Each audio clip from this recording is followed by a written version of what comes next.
America और Iran के बीच कई हफ्तों से चल रही बातचीत एक बार फिर से नए मोड़ पर पहुंच गई है। खैर, अब मुझे लगता है नए मोड़ का शब्द जो है वो रिप्लेस कर देना चाहिए। तो मैं यूं कहूं कि घूम फिर कर फिर से एक बार उसी मुद्दे पर आ गई। दोनों देशों के प्रतिनिधियों के बीच तैयार किए गए शांति समझौते के ड्राफ्ट पर अब अमेरिकी राष्ट्रपति डोनाल्ड ट्रंप ने कई संशोधन मांग लिए हैं। इससे डील को अंतिम रूप मिलने में अब कुछ और दिन लग सकते हैं। वहीं एक्सक्यूज की एक रिपोर्ट सामने आती है। उसके मुताबिक व्हाइट हाउस के सिचुएशन रूम में शुक्रवार को ही उस स्तरीय बैठक के दौरान डोनाल्ड ट्रंप ने अपने अधिकारियों से ये कहा कि समझौते के कुछ अहम बिंदुओं को कुछ और ज्यादा मजबूती देने की जरूरत है, खास करके ईरान के परमाणु कार्यक्रम और उसके पास मौजूदा सर्वाधिक यूरेनियम यानी कि इनरिच्ड यूरेनियम के भंडार को लेकर। ट्रंप जो है अब इस मामले में और भी ज्यादा स्पष्टता चाहते हैं कि आखिरकार ईरान इसको किस तरीके से देख रहा है।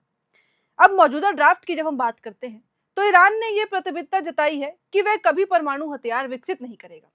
हालांकि ट्रंप प्रशासन का मानना है कि सिर्फ इस तरह का सामान्य वादा पर्याप्त नहीं है। आप हमें यूरेनियम दीजिए, तभी हम आप पे भरोसा करेंगे। अमेरिका का यह भी स्पष्ट करने का मन है कि ईरान के पास मौजूदा जितने भी इनरिच्ड यूरेनियम है उसका वो करेगा क्या, उसे किस समय सीमा से हटाया जाएगा और अमेरिका को उस सामग्री तक किस तरीके से पहुंच मिलेगी। अब वो सामग्री क्या है ये आप सबको पता है, ये बताने की जरूरत नहीं है। मैंने शुरुआत में भी बताई, और क्यों वो इतना अहम है वो भी आप लोग को पता है।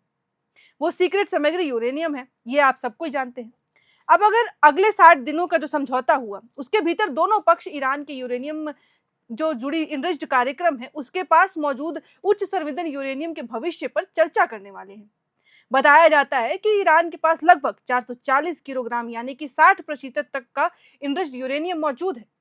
परमाणु हथियार बनाने के लिए 90% की जरूरत होती है। अब पश्चिमी देशों का यह आरोप है कि ईरान परमाणु हथियार क्षमता हासिल करना चाहता है, जबकि तेहरान लगातार ये कहता रहा है कि उसका परमाणु कार्यक्रम केवल शांतिपूर्ण और नागरिक उपयोग के लिए है। अब सोचिए, किसी देश में जब वो उसका ही सामान है, रिसोर्सेज है, लेकिन बाकी देश लड़ रहे हैं कि कहीं वो गलत इस्तेमाल ना कर ले, तो सवाल ये उठता है कि आप लोग वो सामग्री लेके आप लोग क्या करेंगे उसका। खैर, अब देखा जाए तो यूरेनियम होना सिर्फ खतरा नहीं है, क्योंकि उससे हथियार बनाने का प्रोसेस होता है और अमेरिका को यही लगता है कि ईरान के पास रहा तो आने वाले समय में वो उसका दुरुपयोग करेगा। और रिपोर्ट्स ये भी कहती हैं कि अमेरिका चाहता है कि ईरान अपना इनरिच्ड यूरेनियम उसे सौंप दे, लेकिन ईरान इसके लिए अब तैयार नहीं हो रहा है। ईरान लगातार ये दावे करता है कि हम नहीं गलत प्रयोग करेंगे, आप भरोसा करिए। हालांकि तीसरे देश को ये सामग्री सौंपने पर भी चर्चा की गई थी, लेकिन उस पर भी अब तक बात साफ नहीं हो पाई और अमेरिका और ईरान के बीच बार बार पेच यहीं आके फंस जा रहा है, क्योंकि ईरान यूरेनियम देना ही नहीं चाहता और अमेरिका इसके बिना मानना ही नहीं चाहता। और ये पहली बार नहीं है कि ईरान लंबे समय से अमेरिकी प्रतिबंधों का सामना कर रहा है, वो पहले से कर रहा है। 2015 के परमाणु समझौते के दौरान भी कुछ प्रतिबंध हटाए गए थे, लेकिन डोनाल्ड ट्रंप ने अपने पहले ही कार्यकाल में अमेरिका को उस समझौते से बाहर कर लिया था। अब रिपोर्ट्स के मुताबिक डोनाल्ड ट्रंप हॉर्मुज स्ट्रेट को लेकर इस्तेमाल की गई भाषा में भी बदलाव चाह रहे हैं, यानी कि जो ड्राफ्ट सूची तैयार की गई है उसमें ये मांगे हैं। अमेरिका चाहता है कि अंतर्राष्ट्रीय जहाजों के लिए जलमार्ग पूरी तरीके से बिना किसी रुकावट के खुल जाए। अब हाल के महीने में देखा जाए तो हॉर्मुज स्ट्रेट को लेकर बड़े तनाव ने वैश्विक तेल बाजार और समुद्री व्यापार को काफी ज्यादा प्रभावित किया है, और इससे सिर्फ अमेरिका ही नहीं बल्कि आसपास के सारे देश भी इस महंगाई से जूझ रहे हैं। अब प्रस्तावित समझौते के तहत 60 दिनों की एक अवधि तय की गई है, जिसके दौरान ईरान के परमाणु कार्यक्रम, सर्वदन गतिविधियों पर नियंत्रण और अमेरिकी प्रतिबंधों के संभावित राहत जैसे मुद्दों पर विस्तृत बातचीत होनी है। यानी कि घूम फिर के बात वहीं परमाणु पे आ जाती है, घूम फिर के बात यूरेनियम पे आ जाती है।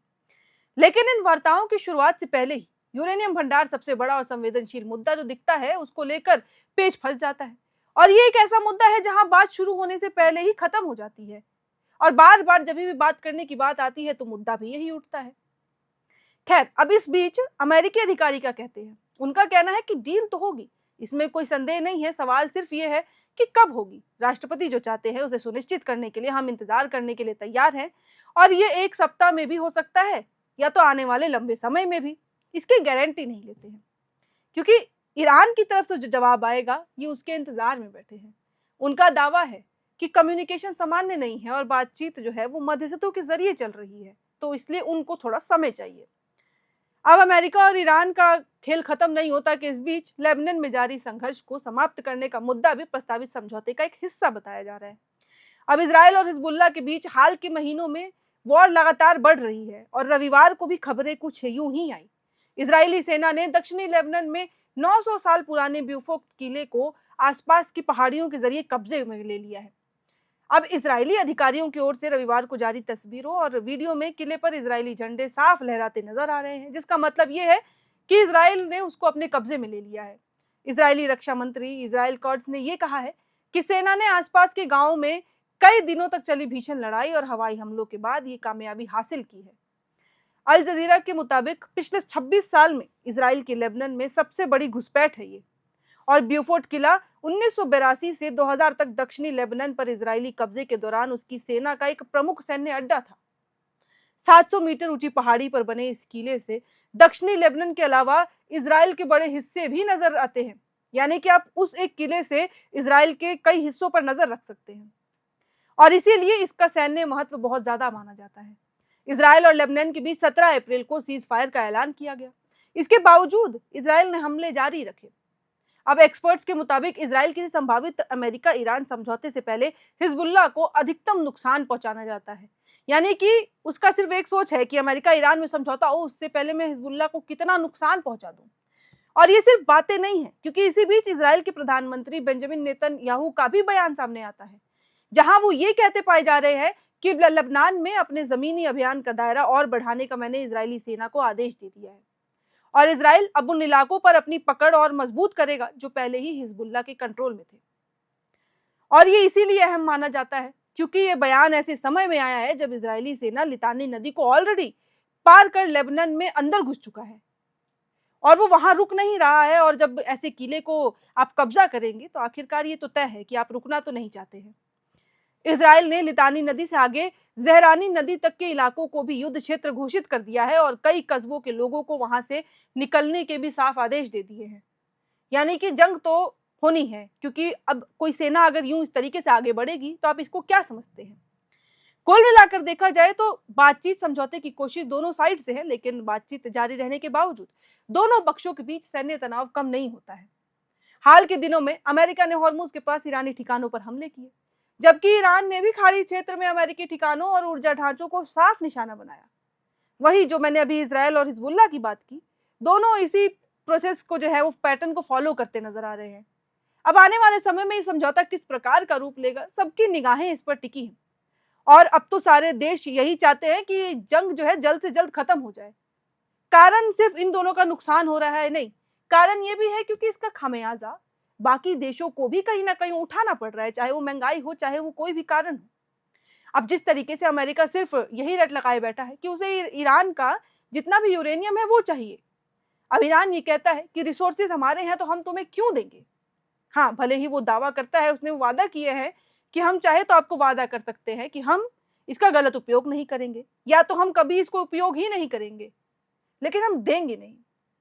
ऐसे में अगर एक देश के रूप में देखा जाए तो क्या ईरान की ये बातें ठीक हैं? क्या अमेरिका को ये बातें मान लेनी चाहिए, या फिर अमेरिका सही में ये सोचता है कि ईरान आने वाले समय में इसका दुरुपयोग कर सकता है? अब एजेंडा तो काफी सारे हो सकते हैं। अमेरिका का भी इसमें फायदा होगा, इसीलिए अमेरिका है बार बार यूरेनियम मांगना चाह रहा है, क्योंकि जब तीसरे देश को देने की भी चर्चा हुई थी तो अमेरिका ने कहीं ना कहीं इसका अपोज किया था। वो चाहते थे कि यूरेनियम उनके पास ही आए। तो आखिरकार ईरान के मन में तो चलेगा ना कि जब तीसरे देश को देने की बारी आई तो भी आप ज्यादा फोकस इसी पे कर रहे हैं कि आपको दिया जाए। तो खैर, ये सब बातें हैं जो फिलहाल अमेरिका, ईरान, इजराइल और लेबनान के बीच चल रही हैं। जंग शुरू हुआ था इजराइल और ईरान के बीच, लेकिन अब इसमें कई देश हिस्से में आ चुके हैं। अब हिस्से में आने का मतलब सिर्फ ये नहीं होता है कि सैन्य कार्रवाई की जा रही है, हिस्से में आने का मतलब ये भी है कि इस पूरे वॉर के कारण, इस पूरे संघर्ष के कारण बाकी देशों को महंगाई का झटका पड़ रहा है, जो कि हमें साफ तौर पे हॉर्मुज से टैंकर पास ना होने के कारण नजर भी आ रहा है। भारत में भी इसका असर काफी ज्यादा नजर आ रहा है। लोग तो बाहर निकाल दिए गए हमने सुरक्षित, लेकिन महंगाई के झटके से लोग बच नहीं पा रहे हैं। फिलहाल इस वीडियो में इतना ही, लेकिन अमेरिका, ईरान, इजराइल, लेबनान में जो भी कुछ अब वॉर में अपडेट्स आते हैं, चाहे अब नए समझौते की ही बात हो, क्योंकि बार बार तो समझौते ही किए जा रहे हैं, अब समझौते में काम ना किया जाए बात अलग है, लेकिन समझौते किए जा रहे हैं। तो अगला नया कौन सा समझौता होता है, फिर अब मुद्दा कौन से घूम फिर के एक ही चीज पे आता है, जो भी कुछ होगा वो हम आपसे ऐसे ही साझा करते रहेंगे, आप तक यूं ही पहुंचाते रहेंगे। बाकी ऐसे ही जियोपॉलिटिकल खबरों के लिए बने रहें एयरनाउ के साथ।